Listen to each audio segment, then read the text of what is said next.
The day has finally come. Our fathers dreamed of it, and now our children may live it. We are assembled to recall the fateful events that brought us here. 6 years ago, the world saw one of the greatest scientific breakthroughs of all time. The human immunodeficiency virus affected over 90 million adults and over 50 million children worldwide in 2054.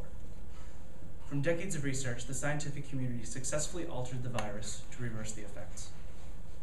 After dozens of successful trials during that same year, the United Nations allocated funding for worldwide distribution of this vaccine.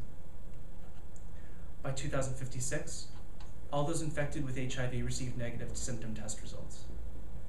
By 2057, not a symptom of AIDS was present in the world's population. 3 years ago, our world was still falling apart. Earthquakes, eruptions, and countless hurricanes decimated our treasured cities. The world population was higher than ever in the history of our planet.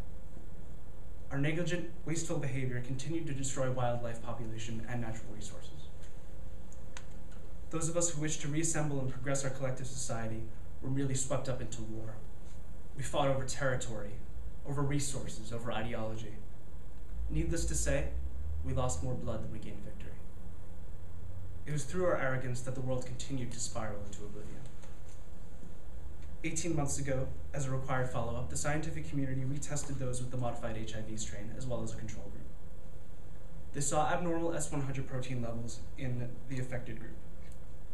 They tested select groups further and saw a remarkable boost in brain activity, particularly between the limbic system and prefrontal cortex. The researchers were dumbfounded when they saw identical results from their control groups. The virus had spread. There was no accounting for how far or how quickly it spread, just that the entire population was infected before the end of 2059. The news of this virus spread quickly, as did our understanding of it, even outside of the scientific community.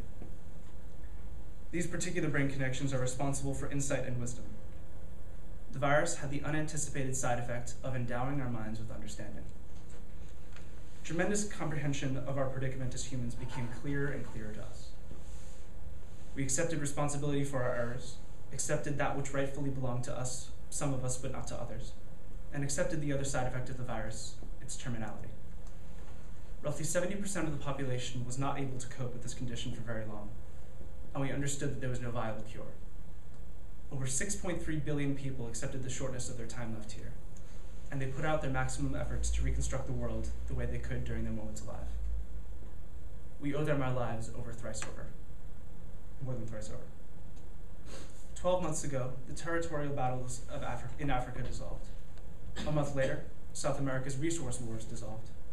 Half a year ago, all Middle Eastern conflicts came to an end with the disbanding of all terrorist organizations. It was 4 months ago that nearly every loaded weapon in the United States was destroyed. 2 months ago, representatives from every recognized nation came together to discuss this new world we have entered and what we must attend to next. Today, I am humbled to stand before you in this state of prosperity. Many believe it to be the second coming. Others believe that Elijah the prophet has brought us into the world to come, and others believe we have attained global nirvana. Through this epidemic, we have collectively attained insight into what is truly correct. However, we have not rid the world of our destruction. Centuries of negligence toward our planet has left it in shambles. It is our responsibility now to use our collective knowledge to bring the planet back to its proper state. In this process, we must also ask ourselves whether this prosperity will be carried on to the next generation, and if this virus will deteriorate, and regress as our generations continue. The answer to this question is unknown, only to be seen when our new descendants arrive. In the moments we have now, however, we can be happy that our Almighty Creator has let us truly be present in the world, and to once and for all share in His glory together. We have fulfilled Isaiah chapter 2, verse 4. The Creator shall judge between the nations and reprove many peoples, and they shall beat their swords into plowshares and their spears into pruning hooks. Nation shall not lift a sword against another nation, neither shall they learn war anymore. We have achieved world peace.